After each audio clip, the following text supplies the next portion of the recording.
से तत्काल सारे पुण्य नष्ट हो जाते हैं, इसीलिए परस्त्री गमन भारी निषेध है। दोस्तों, आगे वीडियो देखने से पहले एक बहुत ही जरूरी बात कहनी है। मुझे पता है आप में से बहुत से लोग हाल ही में ब्रह्मचर्य पालन करने का संकल्प लिए होंगे, लेकिन ब्रह्मचर्य पुष्ट नहीं हो रहा है, नाइटफॉल हो जा रहा है, शीघ्र पतन हो जा रहा है और भी न जाने क्या क्या प्रॉब्लम्स आ रही है, क्योंकि आपको रूल्स ही नहीं पता है जिनको आप सही से पालन ही नहीं कर पा रहे हो। और जब तक आप सही से रूल्स को नहीं पालन करोगे, आप अपने ब्रह्मचर्य को कभी पुष्ट नहीं कर पाओगे। इसलिए मैंने इस वीडियो में महाराज जी द्वारा बताए गए सभी रूल्स, जिसको मैं खुद पालन करता हूँ, और जो भी रूल्स जरूरी है एक ब्रह्मचारी के लिए, उन सभी रूल्स को इस वीडियो में शामिल किया है। और बीच बीच में ऐसी भी रूल्स है जो अखंड ब्रह्मचारियों के लिए है। अगर आपका नाइट फॉल वगैरह होता है तो आप उन रूल्स को पालन कीजिएगा। आप देखेंगे कि कुछ ही महीनों में आपका स्वप्न दोष रुक जाएगा। तो एक प्रार्थना है आप सभी से कि आप अकेले किसी रूम में चले जाएं या कान में ईयरफोन्स लगा लें और ध्यान से वीडियो में बताई गई सभी बातों को आखिरी तक सुने, नहीं तो आधी अधूरी ज्ञान पाओगे और उसका कोई फायदा भी नहीं होगा। राधे राधे।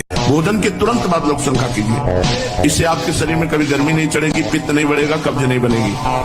और शयन करने के पहले लघु शंका करके फिर आप जाइए। जनेंद्री को शीतल जल से प्रक्षालित कीजिए। 3 बार स्नान करना चाहिए ब्रह्मचारी साधक को। 3 बार ना हो सके तो 2 बार तो करना ही चाहिए। मिलता 2 बार तो प्राय सब लोग करते हैं।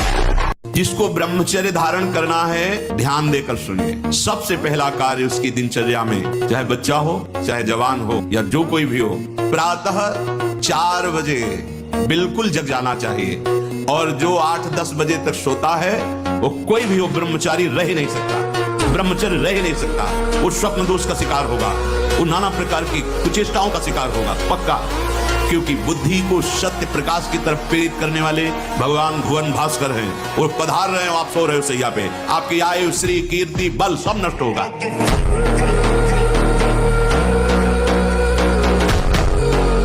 हमने एक परमहंस जी से पूछा था, उनसे हमने पूछा ब्रह्मचर्य के विषय में, तो उनका जैसे दाल चढ़ाते हैं और उसकी उबाल आ जाती है, तो ऐसे वीर की उफान होती है। तो 2-4-6 महीने में कभी स्वप्न दोष हो गया, मतलब आपको पता भी नहीं चला, वीर हानि नहीं माने। 4 बजे से 6 बजे तक का समय पूरे 24 घंटे के लिए पावर वाला समय है। यदि उस समय आप सो रहे हैं तो हमारी बात भी न सुने, वो इस काबिल नहीं कि इसको धारण कर सके। जो सुबह 4 बजे से 6 बजे तक सोएगा वो ब्रह्मचारी रह ही नहीं सकता पक्का। जोर की बात कर रहे हैं, पकड़ना महापुरुष है।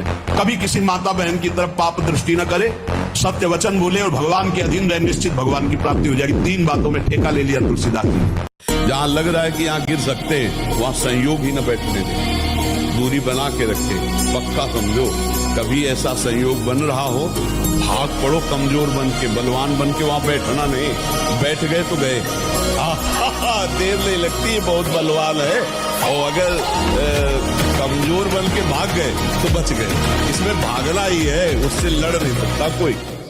गर्लफ्रेंड, बॉयफ्रेंड, आज ब्रेकअप, दूसरे के साथ, फिर कल से, ये क्या है, ये क्या है? ये संस्कार है हमारी नई पीढ़ी के। इस पर इसलिए हमारा हृदय जल जाता है। आप लोग क्या कर रहे हो अपने जीवन के साथ? खिलवाड़ कर रहे हो। जब तुम ऐसे हो कि पाणी ग्रहण करोगे तो तुम्हें प्रीति होगी अपने पति से, तुम्हें प्रीति होगी अपनी पत्नी से, तुम्हारा भाव बनेगा?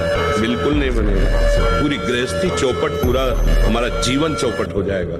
अब महाकुआ साबुन लगा के ब्रह्मचारी, रजोगुण चढ़ेगा, काम भावना जागृत होगी, त्वचा स्वयं साफ रहेगी यदि आप तेल मालिश नहीं करते। तेल की जरूरत क्या है? ब्रह्मचर्य तो तेल की जरूरत है। सर्दी अब शुरू नहीं हुई हो, गीजर से स्नान करो, साधना हो। मन के कथनानुसार मत चलो, तुम मन के स्वयं जज बनो। जब मन संकल्प करे तो पहले जांचो, ये ठीक सतमार्ग युक्त संकल्प है या असत मार्ग युक्त। यदि हरि स्मरण चल रहा है, हरि के चरणों का आश्रय है, तो आप जान पाओगे मन की चाल को। एक बात और बताए देते, वर्तमान को सह जाना, तुम्हारा भविष्य इतना मंगलमय होगा कि कोई बाधा तुम्हें स्पर्श नहीं कर सकती। हमारे अंदर सामर्थ्य है, तुम इंद्रिय और मन को रोक सकते हो। एक बार रोक के तो देखिए। भोगों पर विजय प्राप्त करने के लिए सहज युक्ति आपको बता दूं। जब आपके मन में कोई भी भोग विकलता हो, उस समय आपका नाम बहुत रफ्तार से चलना चाहिए, उसको अवसर नहीं मिलना चाहिए। और ये विचार करो कि आया है बस जा रहा है, और जिस समय वो आपको एकदम डुबो रहा है, अपने एक रंग में रंग रहा है, अब विकल है आपके, अब ये मिलना ही चाहिए, उस समय सोचो बस गया गया, और आप कुछ क्षण में देखेंगे वृत्ति पलट गई। साबुन न लगावे, उपटन न लगावे, शरीर में तेल न लगावे, आंखों में कभी सुरमा न लगावे, कटिंग सेटिंग नहीं, दो ही हैं, या पूरा मुंडन और या पूरे बाल रखना। बीच में सेटिंग कटिंग करना ये नहीं, सिद्धांत में नहीं। और स्त्रियों के चित्र न रखे, चित्र न देखे। इतना अधिक पुष्ट ब्रह्मचर्य होगा तो ये श्वेत कीट बलवान होते हैं, इतने बलवान हो जाते हैं कि विष को भी पचा जाएगा, इतनी क्षमता ब्रह्मचर्य में है। विष को पचा डाले, भोजन की क्या बात। परंतु जो अपनी शक्ति को छीण करते रहते हैं तो इतना दुर्बल हो जाता है कि पानी पचना मुश्किल हो जाता है। हैजा, प्लेग, मलेरिया, थोड़ी थोड़ी दिनों में सर दर्द, बुखार, और वो मानो मरा हुआ व्यक्ति है। फिर बोल रहे हैं अगर भयानक से भयानक विपत्ति को ऐसे न नष्ट कर दे तो बता देना। कृष्णाय वासुदेवाय हरे परमात्मने प्रणतः क्लेश नाशाय गोविंदाय नमो। इसका जप करो, और जब तक तुम्हारा काम पूरा ना हो जाए ब्रह्मचर्य से रहो। झूठ मत बोलना, मदिरा मत पीना, मांस मत खाना, और ना काम हो जाए तो मैं बताना कि उपासक को जिससे ब्रह्मचर्य रहना है, 2 समय भोजन हल्का 24 घंटे में पर्याप्त है ब्रह्मचारी के लिए।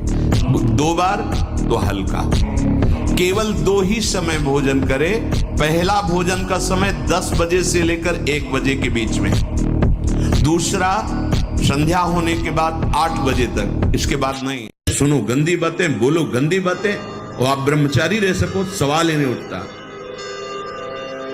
जैसे आप गंदी बात देख रहे हैं, सुन रहे हैं, आप कोई चेष्टा नहीं कर रहे, तो भी आप ब्रह्मचारी नहीं रह पाओगे। वर्णन हुआ है शास्त्रों में। एक मनोवाह नाम की नाड़ी है पूरे शरीर में, ऐसा कहीं जैसे पित्त की थैली होती है, ऐसी कोई ब्रह्मचर्य वाली थैली नहीं है। ये यहां हर नस नाड़ी में वो व्याप्त है सप्तम धातु। मनोवाह नाड़ी, जो ही आपका चिंतन विकारात्मक हुआ, वो नाड़ी घसीटती पूरे शरीर से उस सप्तम धातु को, और वो घसीट लिया, आपने क्रिया की या नहीं की, आपका चिंतन बिगड़ा हो गया, वो किसी न किसी बहाने से लघु शंका में, स्वप्न में, कैसे भी बाहर हो जाएगा, वो नहीं रुकेगा। बैठने पर नासाग्र दृष्टि रखनी चाहिए, चलने पर एक धनुष केवल। इतने में हमें पता है कि गाड़ी आ रही कि नहीं आ रही है, कौन आ रहा है, कौन जा रहा है, बस इतना। ऐसे नहीं देखना चाहिए। और अगर अपना कल्याण चाहता है तो चौथी के चंद्रमा को जैसे नहीं देखा जाता, ऐसे किसी स्त्री के मुख की तरफ ना देखे। गोस्वामी तुलसीदास जी कह रहे हैं, भ्रष्ट होने में देर नहीं लगेगा। ब्रह्मचर्य पालन करने वाले को इमली नहीं खानी चाहिए, किसी भी तरह की खटाई नहीं खानी चाहिए, अधिक तेल का प्रयोग नहीं होना चाहिए, लाल मिर्च नहीं होनी चाहिए, कोई भी गरम मसाला नहीं होना चाहिए। अरे बहुत बड़ा व्रत है ब्रह्मचर्य। जब ब्रह्मचर्य रहा जाता है तो उसको सुविधा माया देती है ब्रह्मचर्य नष्ट करने की। ये बैठालना चाहिए। जैसे आप नियम लिए कि मैं आजीवन ब्रह्मचारी रहूंगा, तो आपको पक्की सुविधा एक समय आएगी कि आप आराम से भोग लीजिए, कोई निगेटिव नहीं, कोई नकारात्मक सोच भी नहीं आएगी, आप उसको स्वीकार करें, क्योंकि आपके व्रत को भंग करने के लिए माया ऐसी सुविधा देगी। वीर आप नष्ट नहीं करते तो इतने बलवान हो जाते हैं कि एक बार विष को भी वो पचा डालेंगे, इतनी उसमें सामर्थ्य है, आपकी हानि नहीं होने देंगे। शरीर के भीतर बताया था कल भी, एक मनोवाह नाम की नाड़ी है। इस नाड़ी का कार्य है मथानी जैसे नहीं, जो दूध दही का मंथन करे तो मक्खन निकाल देती है, ये इतनी चिंतन से गर्म हो जाती है नाड़ी।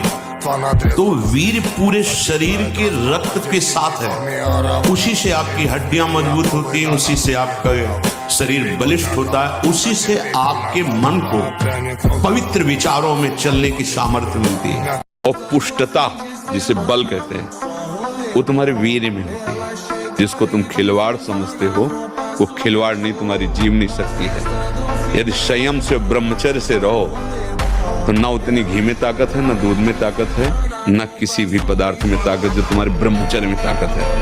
दोस्तों वीडियो अच्छा लगा हो तो एक लाइक जरूर कर देना और ऐसे ही ब्रह्मचर्य रिलेटेड वीडियोस देखने के लिए अपने भाई के चैनल को सब्सक्राइब कर देना। और हाँ, अगर कोई भी डाउट अभी भी है तो आप मुझे कमेंट में पूछ सकते हैं। अच्छा चलता हूँ, दुआओं में याद रखना। राधे राधे।